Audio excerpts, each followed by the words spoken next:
Guys, so we are continue with the book Purvi, class 6 English textbook.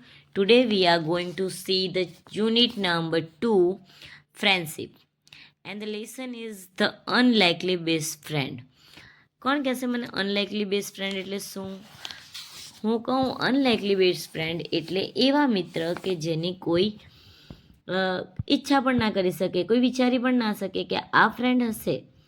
બરાબર, ચાલો જુઓ, અહીંયા એક પિક્ચર છે આપેલું, એના સાથે આપણે શરૂઆત કરીએ છીએ આગળ. Okay, so this is the first part of this lesson.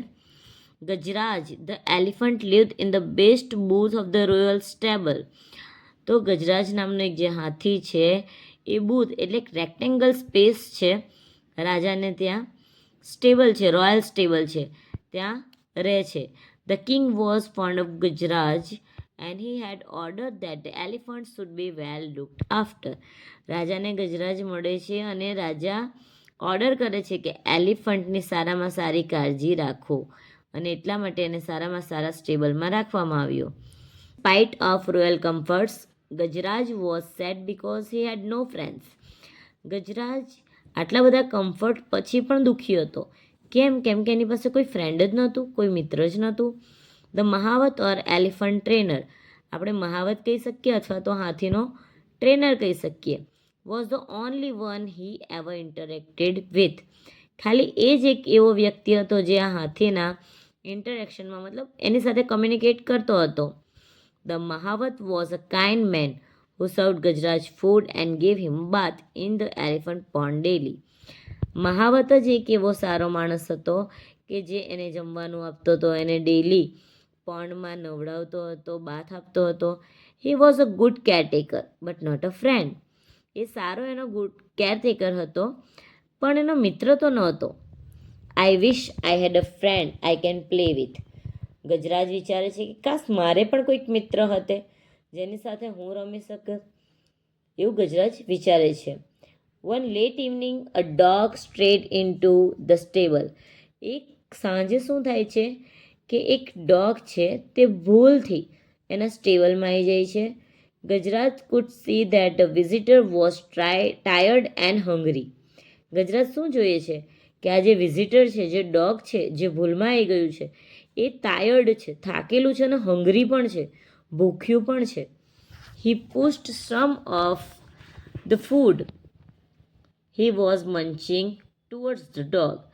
હવે એ પોતાના જમવાનું થોડું એના તરફ પુશ કરી આપે છે, ધકેલી આપે છે, કે જે એની સામે એ મંચિંગ એટલે કે ચ્યુઇંગ કરતો હતો, ચાવતો હતો. The visitor wagged his tail, look up at the elephant to convey his thanks and then turn his full attention to the food in front of him. આ વિઝિટર જે ડોગ હતો એ સાઈડ બાય સાઈડ એની wag મતલબ side by side એની પૂંછડી હલાવીને હાથી તરફ જોઈને એને થેન્ક યુ કન્વે કરવાના, એના સુધી થેન્ક યુ પહોંચાડવાની કોશિશ કરતો હતો. અને ત્યાર પછી એનું બધું ખાવાના પર ધ્યાન, પૂરેપૂરું ધ્યાન જમવાના પર હતું જે એની સામે મૂકવામાં આવ્યું હતું, જે હાથીએ પુશ કરીને એની સામે મૂક્યું હતું ને તે. As soon as he finished eating he fell asleep. એણે જેવું જમવાનું જમી લીધું એ તરત જ સૂઈ ગયો. The next morning the mahavat found the stray dog in the stable. બીજા દિવસે સવારે મહાવતે જોયું કે એક સ્ટ્રે ડોગ સ્ટેબલમાં છે. He did not mind the dog, પણ એને ફરક નહીં પડ્યો, અને ડોગને કંઈ કર્યું નહીં. He also notice that Gajraj sim two like the company. અને એણે એ પણ નોટિસ કર્યું કે ગજરાજને આ ડોગની કંપની, એની સાથે રહેવાનું ગમતું હતું.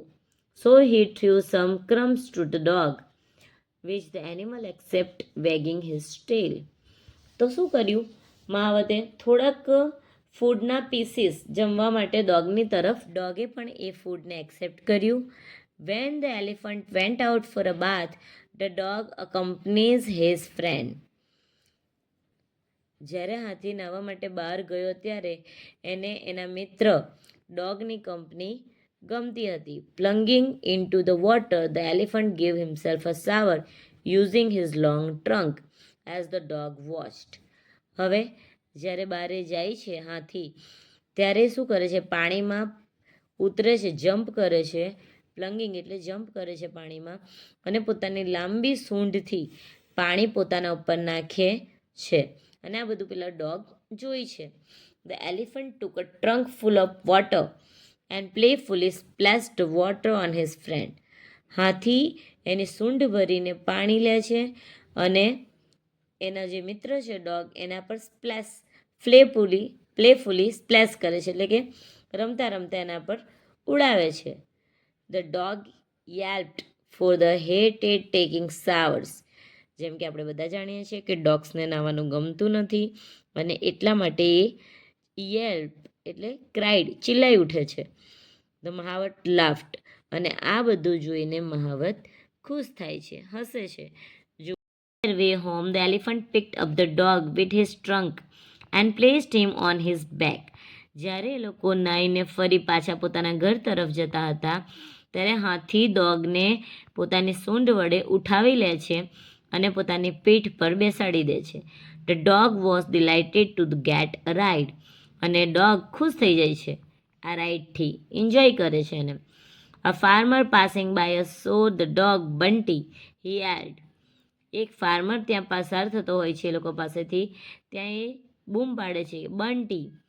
The dog run to him અને બંટી દોડીને એમની પાસે જતું રહે છે. The farmer hugged the dog and told the mahavat that he was looking for his dog ever since he disappeared from his house. અને ફાર્મર એ ડોગને હગ કરે છે, એને ભેટી પડે છે અને મહાવતને કહે છે કે હું જ્યારનો મારા ઘરેથી ગાયબ થયો છે, ડિસઅપિયર થયો છે, ગાયબ થયો છે, ત્યારથી એને શોધું છું. He was glad he found him now. હવે ખુશ છે કે એને મળી ગયું. The mahavat had no objection to the farmer taking the dog home. અને મહાવતને કોઈ પણ ઓબ્જેક્શન નહોતો, કોઈ વિરોધ નહોતો કે ડોગને એના ઘરે લઈ જાય. The farmer tossed a rope round the neck of the dog saying come Bunty let's go home.